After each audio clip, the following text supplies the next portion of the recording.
Thank you, Alfonso. I would let me join what I'm sure are many, many others in saying to you, welcome to British Columbia. You will know by now, if you've been here for 5 months, it's probably one of the most beautiful places in the world. And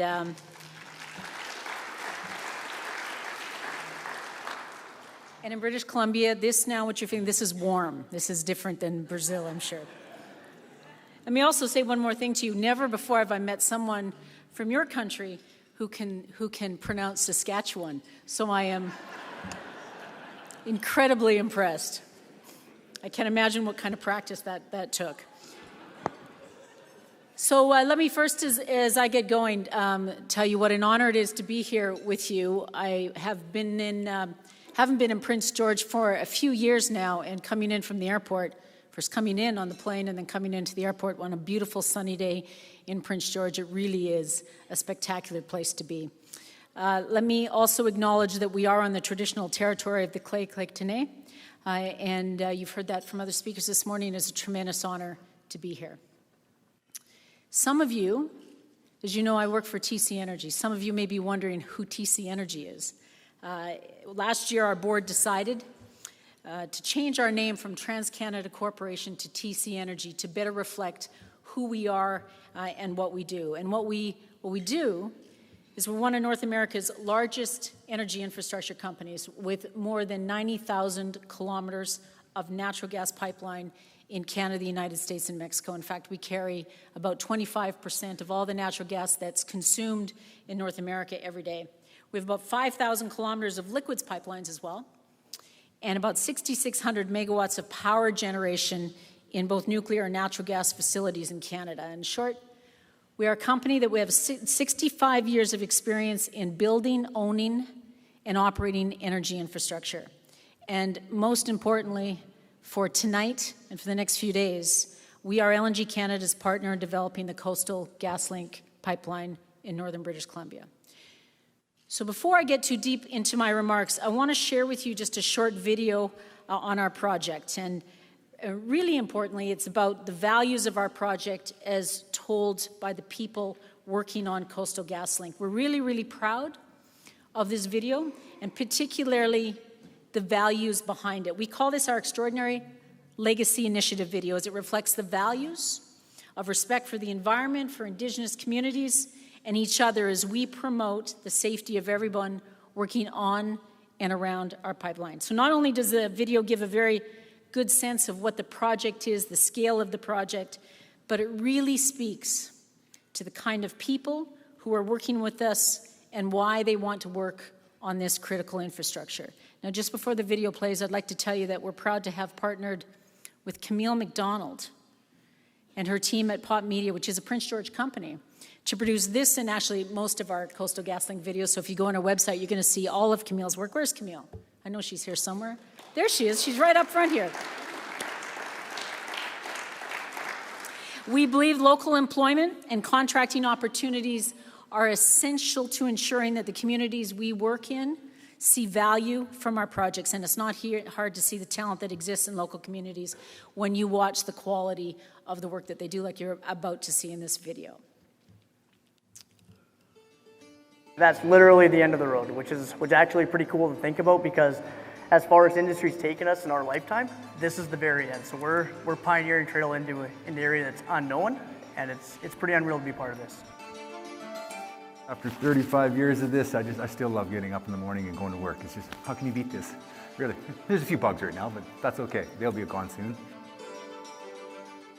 I am actually very excited to be a part of this project. I quit a job, I heard about it, and I thought, I'm gonna go check this out. And now that you're here and seeing the scale of this is just, yeah, it's kind of like, wow, this is a pretty big deal.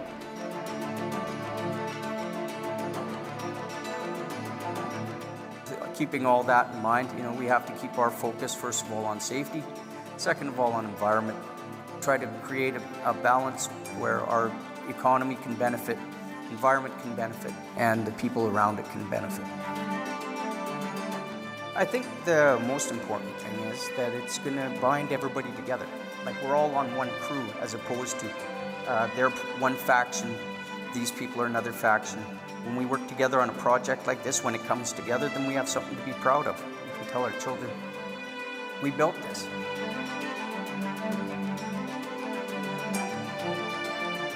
I mean, it is a massive project. Having a pipe it's going to stand 48 inches tall for 670 kilometers is significant. And it does go through some of the most gorgeous country you can imagine.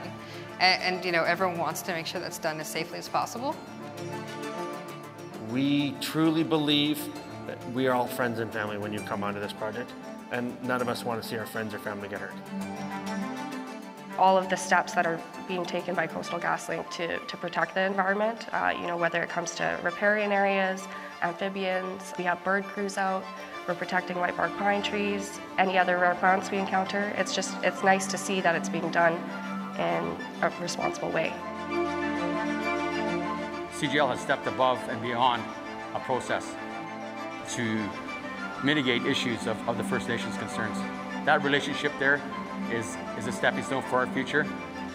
We're not going to lose our cultural values, our cultural place here, but we will have something here as a new relationship. To our new relationships and to respecting our First Nations people, I say thumbs up for that. This is a real benefit to Canada, and the income that comes from this and the people that are employed and the taxes that are generated, it is immense. And I don't think people can recognize how big this is. You know, we look after our economy, we can look after each other. This is the largest and most difficult project and most expensive to date. And the reason being is because of the extra steps that we're putting into this. We're making sure it's done right. And this is going to be a showcase for the rest of the world to follow.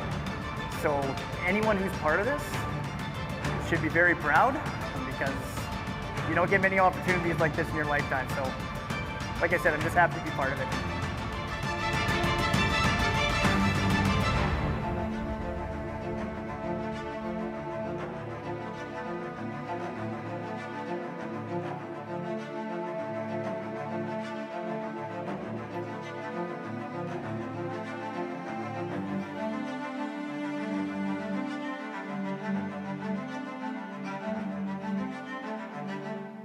Now, version.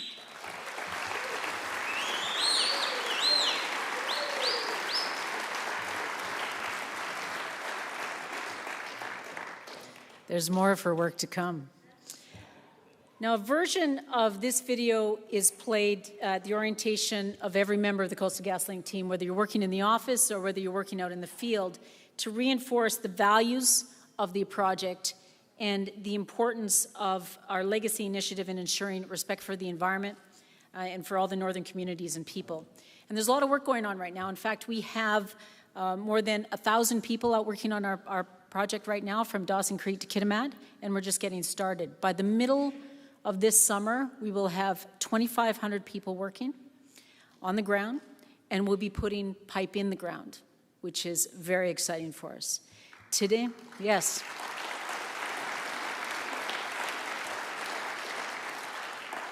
Today, we're in early construction, mainly clearing, grading, site preparation, and as of December, we are receiving pipe into our stockpile sites across the north, getting ready for installation.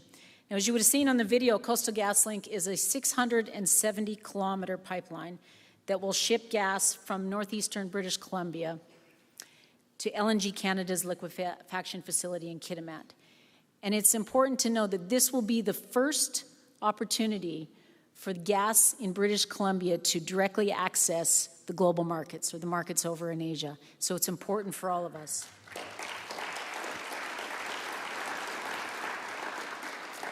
Coastal GasLink has estimated capital cost of about $6.6 billion to bring phase one into operation in 2023. Much of that cost is being spent right here in northern and Indigenous communities in British Columbia. And we're very focused on our approach in contracting with our Indigenous communities to ensure that there were real opportunities to create lasting benefits for their members. So each of our workforce accommodation sites where our remote workers live while working on the project is a joint venture between a supplier and an Indigenous business or community. As an example, some of you might have seen the video of the grand opening of the Sikanka Lodge, a workforce accommodation site just south of Chetwynd. The Sikanka Lodge will house up to 900 workers when fully operational. It's being operated by a joint venture between the West Moberly First Nation and Black Diamond. It's an absolutely fantastic partnership. Clearing work and grading across the project is being done through Indigenous joint ventures and their partners. Troy Young and his wetsuit-owned Kaya Resources are one of our strong partners who are putting Northern and Indigenous women and men to work. The Little Rock Lake Lodge, which will host approximately 700 women and men, it's a lot of people, isn't it, is a partnership with the Nadle Wutun First Nation and is located right on their lands. I understand that the Nadle Wutun Chief Larry Nusky and the Stilatin Chief Archie Patrick are with us tonight. Gentlemen, are you out there? You didn't stay for dessert, my goodness. Late last year, the Carrier Sekani people and the Coastal GasLink celebrated the grand opening of that Little Rock Lake Lodge. Now, I'd like to show you another video, by the way, it's also Camille's work, that was shot that day on the opening in the lodge. Now, Mike Gucci works on Coastal GasLink and was kind enough to share his story as part of the grand opening that happened a couple of months ago. And this is a pretty special story, and one that we thought that you'd be interested in seeing.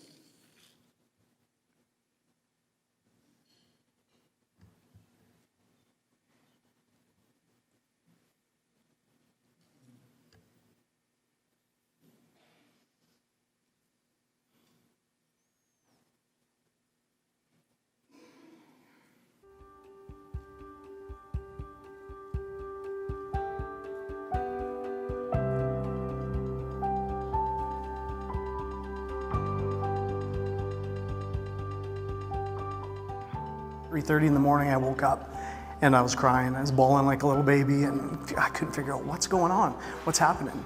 And it actually hit me and I realized why I was feeling that way. My father went here and, that's where my siblings and we lost our culture. My father lost his culture, and through that, the language. So all of that trauma and everything else just kind of, just sort of fell over on top of me. To recognize it, and for people to understand that, I think it's a huge opportunity for everyone to move forward in a positive direction.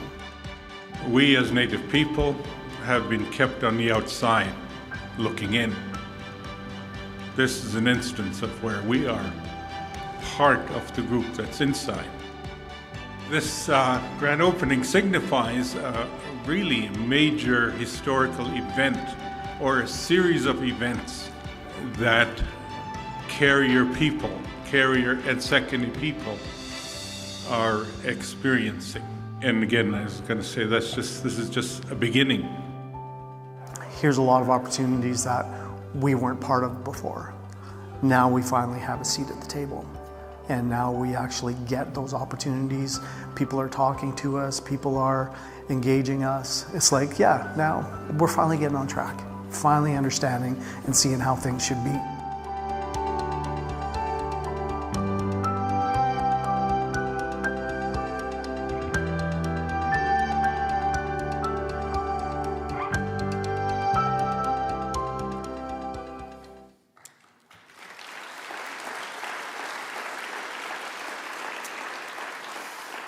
I'd like to just personally thank Mike and the Chiefs for allowing us to tell their very personal story.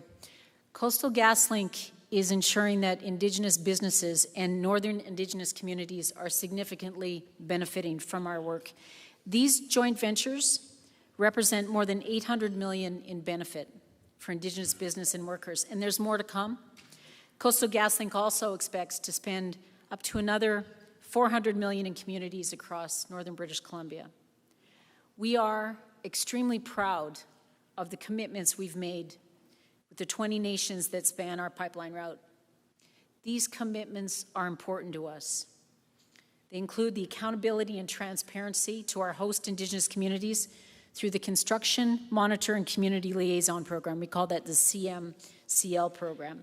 Through this program, we have people from the community on the ground watching what is going on and reporting back to the communities around what Coastal GasLink is, how we are living up to our commitments to protect and preserve the environment and the important heritage and cultural values. And we're also working with the province on how to integrate our CMCL program and their Aboriginal Liaison program that has a similar goal and is seeking to train community members for the environmental monitoring jobs for the future. The 20 partnership agreements we discussed outline the direct benefits Indigenous communities can expect to receive from Coastal GasLink, both now and once the pipeline is in operation.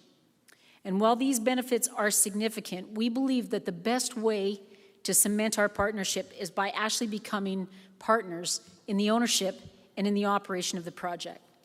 So last year, TC Energy announced that we are prepared to sell up to 75% of Coastal GasLink as we look to continue to expand our footprint across North America, including British Columbia. And last month, we announced that we had struck agreements with AIMCO and KKR to acquire 65% of the equity in the project. TC Energy will retain 25% of the project, so the final 10% of Coastal GasLink is reserved for Indigenous equity participation.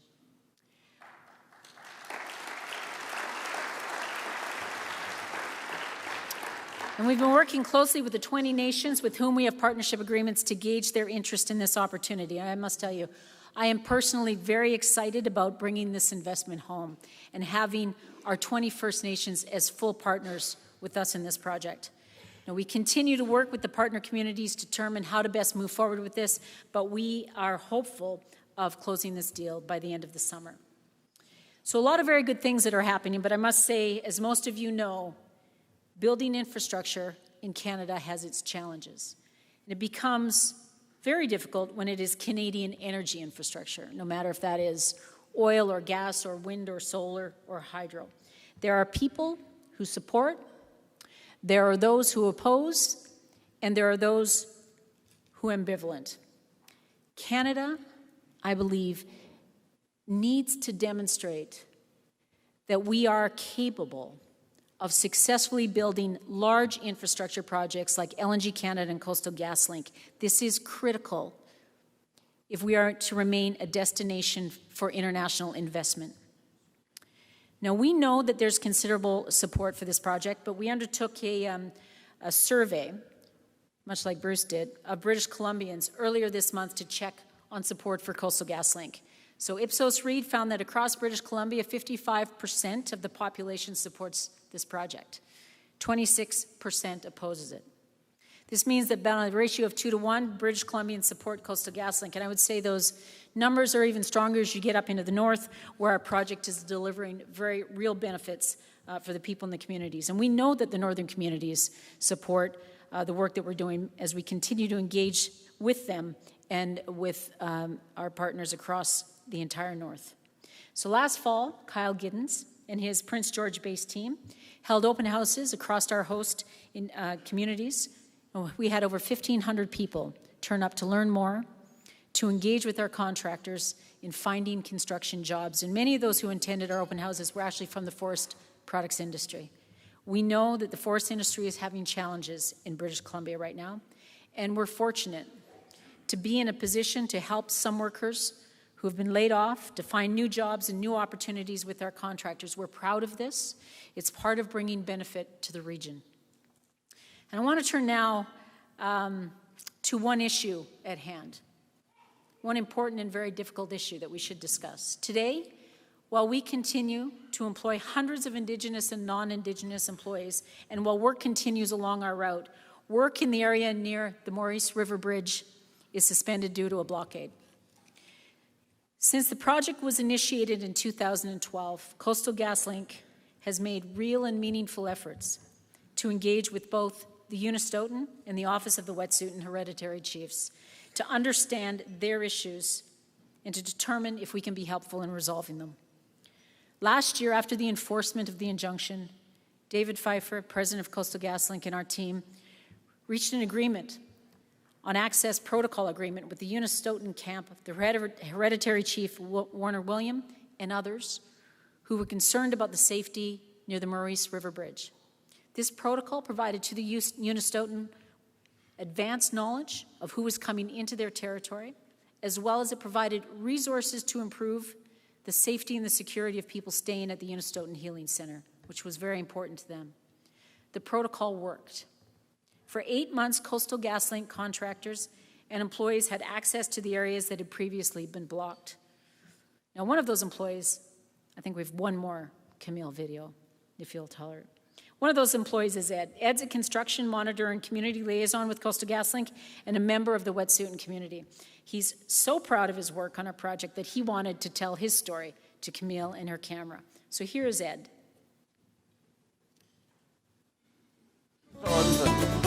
My name is Edward Tom. I'm a Gid'em Den member. It means a lot to me to be here representing my people as a construction monitor and a community liaison. We have them putting in a 60-foot bridge, and it's going right over a creek, and it's also going over a cultural trail, and it's doing that to preserve the trail. It's very important to our people. It shows that my ancestors, they were here, they were trapping, they were hunting beaver, and they were just trying to live. They were trying to sustain. They were trying to build a better life for themselves and for their family. It's great. I love it. Like I spend more time with these people than I do my own family. I guess they are my family now.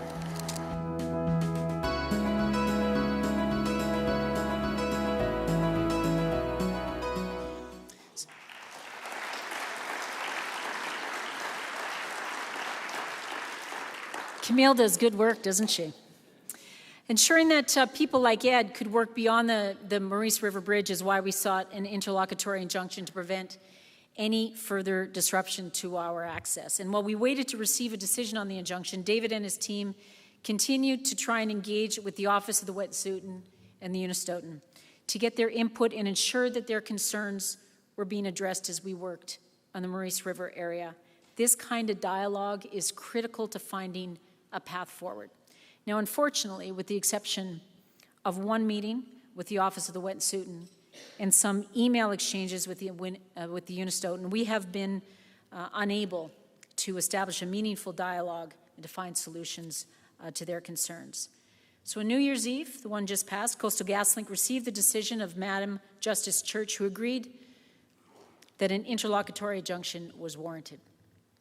Unfortunately, the Unistoten camp then terminated the access protocol, and a number of the hereditary chiefs of the Office of the Wet'suwet'en ordered Coastal GasLink out of their territory.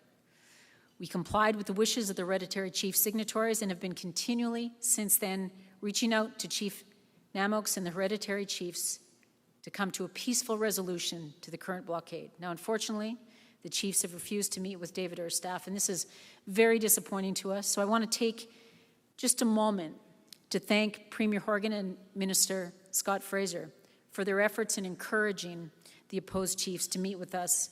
I want to thank all the MLAs who are encouraging the dialogue. I'd also like to thank the Premier for his very strong position that the Coastal GasLink pipeline will be built, and his appointment of former MP Nathan Cullen as a liaison to try and find some common ground between parties. This is critical work. So in addition,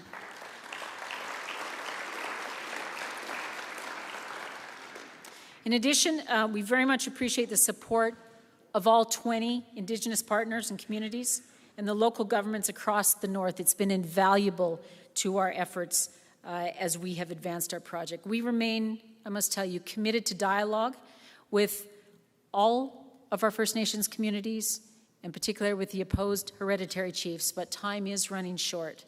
My team is here in Prince George and is ready to meet with the hereditary chiefs at their convenience. The reality is that we will be partners with the Wet'suwet'en communities and all our other First Nation partners, and we'll be neighbors for the next 40 years. We want to do this right. We've committed to LNG Canada and the Government of British Columbia that there will be an in-service date of 2023 for Coastal GasLink, and we intend to meet that schedule. We've also have a responsibility to our 20 partner Indigenous communities across the North and those communities whose residents will be working on our project. TC Energy and Coastal GasLink are committed to building a world-class project that respects communities and the environment and treats Indigenous peoples with the respect they so richly deserve. And I must tell you, we cannot wait to get this pipeline built. I want to thank you for attending the conference this evening. It is a terrific crowd, and we have a great lineup before us tomorrow. Thank you all.